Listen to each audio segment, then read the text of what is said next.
నమస్తే. ఎన్నో ముఖ్యమైన విషయాలు, ఆధ్యాత్మిక విషయాలు మాట్లాడుతూ ఉంటాం మన ఛానల్‌లో. చాలా మంచి విశేష స్పందన వస్తోంది. అందరికీ పేరు పేరున కృతజ్ఞతలు తెలుపుతూ చాలా ప్రముఖులకి సంబంధించి అలాగే ఎలక్షన్స్ అయిన దగ్గర నుంచి నేను కూడా చాలా వీడియోస్ చాలా మందితో చేసున్నాను. కానీ కొంతమంది మాటలు మనల్ని చాలా ప్రభావితం చేస్తాయి. ముఖ్యంగా నన్ను. నేను చాలా వీడియోస్‌లో ఆల్రెడీ చెప్పాను. నాకు దైవ సమానులని చెప్పొచ్చు శివప్రసాద్ గారు. నేను ప్రతి మాటని తూచా తప్పకుండా పాటిస్తాను. గురువుగారు చెప్పింది. తను చెప్పిన మాటలు కూడా చాలా వరకు నిజమైన సందర్భాలు. ఎక్కడో ఒకటి అర తప్పినా కూడా. అలాగే ఏపీ ఎలక్షన్స్‌కి సంబంధించి చాలా రోజుల తర్వాత కలిసానని నాకే ఫీలింగ్ అనిపించింది. ఈరోజు నేను వీడియో చేస్తుంటే. చాలా కాలమైంది గురువుగారిని చూసి అని. ఇక ఏపీ ఎలక్షన్స్ అయిపోయాయి. జూన్ 4న రిజల్ట్ వస్తుంది. నేను చేసే టైంకి నేను మే ఎండింగ్‌లో ఉన్నాను. సో, ఇంకా ఒక వారం 10 రోజుల్లో తెలవబోయే రిజల్ట్స్‌కి సంబంధించి ఒక ముఖ్యమైన విషయం చెప్పబోతున్నారు. వీడియో ఎక్కడా స్కిప్ చేయకుండా చూడండి. గురుగారు నమస్కారం. ఆశీర్వచనం తల్లి. ఏపీ ఎలక్షన్స్ అయిపోయాయి. మనం చాలా వీడియోస్ ఎలక్షన్స్‌కి సంబంధించి గతంలో కూడా చేసున్నాం. మనకి కాంగ్రెస్ వస్తుందని కూడా మీరు చెప్పారు ఇక్కడ తెలంగాణలో. రేవంత్ రెడ్డి గెలిచే అవకాశం ఎక్కువగా ఉంది అన్నట్టుగా కూడా చెప్పడం జరిగింది. సో, ఇలా మరి ఏపీలో ఎవరు గెలవబోతున్నారు? అలాగే పవన్ కళ్యాణ్ గారి గురించి చాలా కామెంట్స్ అయిపోయిన తర్వాత కూడా వస్తూ ఉన్నాయి. ఆయన ఎంత మెజారిటీతో గెలుస్తారా? అసలు ఎలా ఉంది? ఏపీ పరిస్థితి గురించి చెప్పండి. శ్రీ మహాగణాధిపతయే నమః. ఐం మహాసరస్వత్యే నమః. శ్రీ లలితాంబికాదేవ్యే నమః.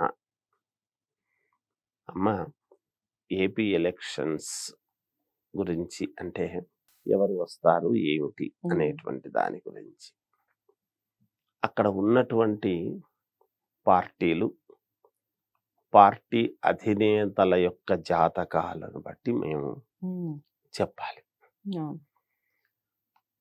ఏ పార్టీ, మాకు అన్ని పార్టీల మీద అభిమానమే ఉండాలి.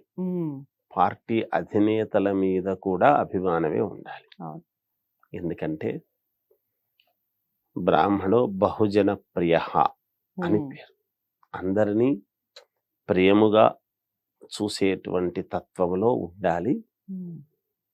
సరే, మా వంతు మేము వాళ్లకు ఉండేటువంటి గ్రహస్థితులను బేస్ చేసుకుని వాళ్ళ జాతకాలను చూసుకొని ఎవరికి ఏమిటి అని మనము చెప్పేటువంటి విషయంలో మామూలుగా అందరి జాతకాలు బాగానే ఉన్నాయి. బాగున్నాయి కాబట్టే కదా ఒక పోటీ అనేటువంటి వాతావరణం ఏర్పడుతుంది. సీఎం స్థాయిలో పోటీ పడాలి అంటే ఊరికే కాదు కదా తల్లి, సహజం కదా. గెలుపు ఓటములు అనేటువంటివి సర్వసాధారణం. మహామహులు, ఎంతో గొప్ప జాతకాలు ఉన్నట్టుండి ఉవ్వెత్తున లేచినటువంటి కెరటములాగా వచ్చినటువంటి వాళ్ళు కూడా ఒక్కోసారి కాస్త సరేలే అని అనుకోవటం. ప్రజలు ఎప్పుడూ కూడా వాళ్ళ నిర్ణయానుసారం చేస్తారు. మేము గ్రహస్థితులకు వచ్చేటప్పటికి చూసినప్పుడు మామూలుగా చంద్రబాబు నాయుడు గారి జాతకము బాగుంది, జగన్ గారి జాతకము బాగుంది. రెండిటికి కూడా ఏముందంటే అమ్మా, వీళ్లకు రాహువు యొక్క ప్రభావము రెండిటి మీద, శనేశ్వరుడి యొక్క ప్రభావము చూడండి ఎలా ఉంటుందో. అంటే ఏ గ్రహస్థితులు అనుకూలముగా ఉంటే రాజకీయాలలో కిరీట ధారణ చేస్తారు, రాజ్యాన్ని ఏలుతారు అనేటువంటి విషయానికి వచ్చినప్పుడు ఆయా గ్రహస్థితులు ఒకసారి చూసుకుంటాం, మననం చేస్తాం.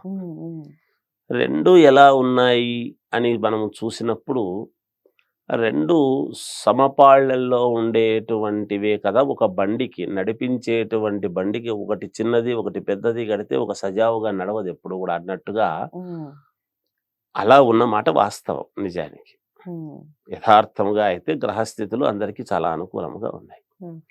అయితే నేను గతములో చాలాసార్లు చెప్పాను, మళ్ళీ కూడా చెప్తున్నా, ఎలక్షన్స్ మామూలుగా పలానప్పుడు అని ఈసీ ఒకటి ప్రతిపాదన పెట్టింది మొట్టమొదట్లో. ఉమ్, పలానప్పటి నుంచి ఎలక్షన్స్ ఉంటాయి డిక్లేర్ చేయడం, అవును. ఇంగ్లీష్ పదం. ఉమ్, ఉమ్, పలానప్పుడు అని అవును. ఒకటి చెప్పడం జరిగింది. ఆ చెప్పిన నాడు ఉండేటువంటి గ్రహస్థితిని ఒక్కసారి మేము మననం చేసుకుని,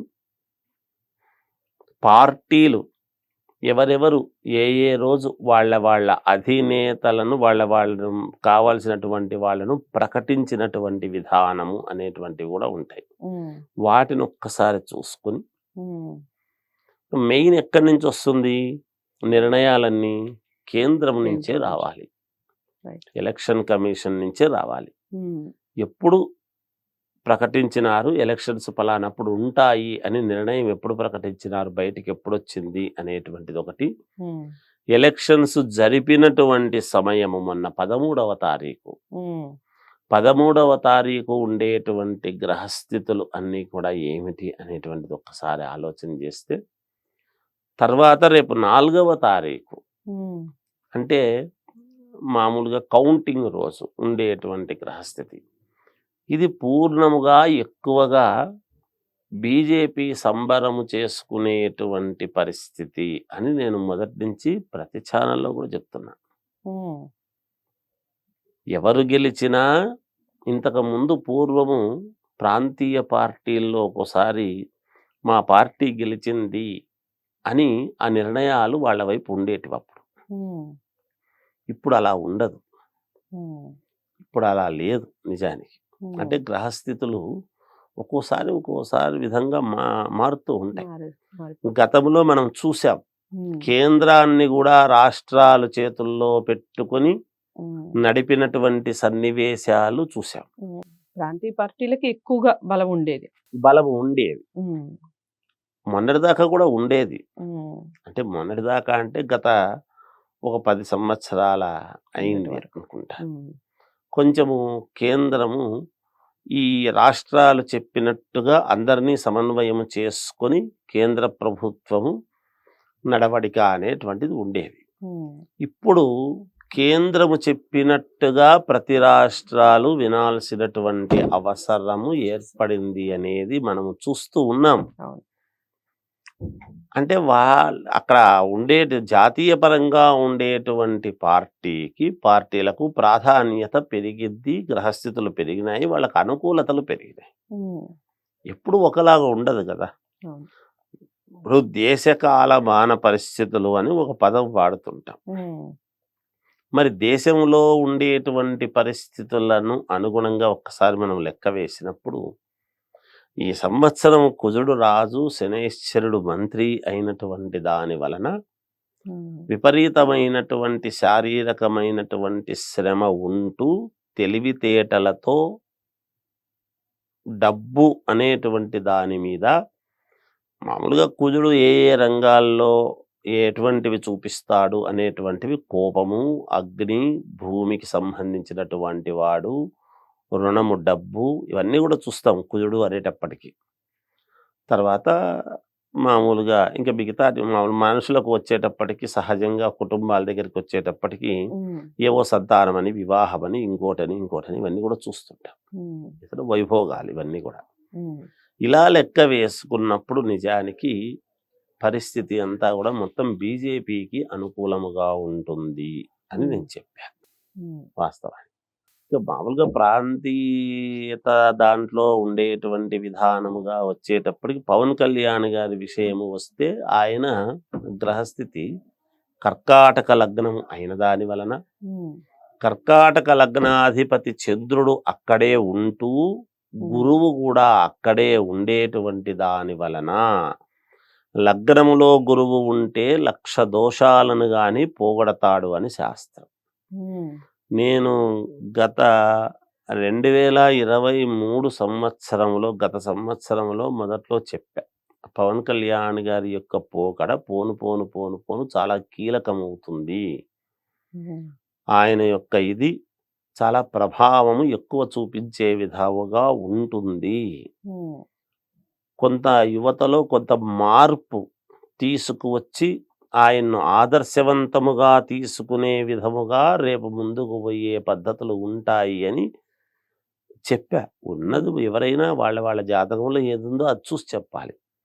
మనము కొత్తగా మాకేదో వేరే పెట్టుకొని వీళ్ళు ఇగో ఇంతటితో ఓడిపోతారు, ఇగో ఇంతలో గెలుస్తారు అని ఒకరి మీద ఉత్సుకత ఏమిటి? ఒకరి మీద ద్వేషమేమి? ఒకరి మీద ప్రేమేమిటి?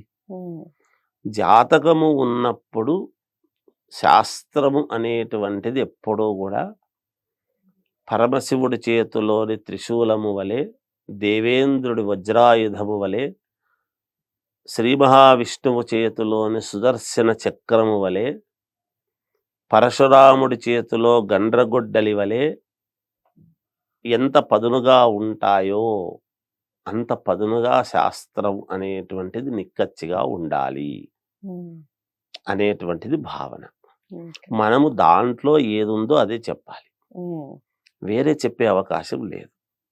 అందుకని ఎక్కువ శాతము నిజానికి పవన్ కళ్యాణ్ గారి యొక్క ప్రభావం చాలా ఉండబోతున్నది.